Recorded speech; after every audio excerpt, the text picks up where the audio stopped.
Wea Creek Orchard is having a great season so far thanks to a tremendous fruit crop this year. The orchard sells locally grown produce including apples, peaches, and pumpkins, all grown right there on that property. Wea Creek Orchard owner Perry Kirkham says it's been a great season so far. Kirkham says they've been picking apples since the third week of August and there's plenty more on the trees. Every year fruit trees have to be thinned out before the season starts, and that's because the weight of the fruit can kind of weigh those tree limbs down and even make an entire tree fall over if the limbs are too heavy. Kirkham says they had 2 trees fall over last week because they were too heavy from all of the fruit.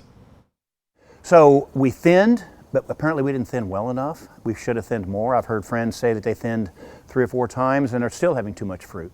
A part of that is because last year a lot of people didn't have fruit, and so there's what's called biennial bearing.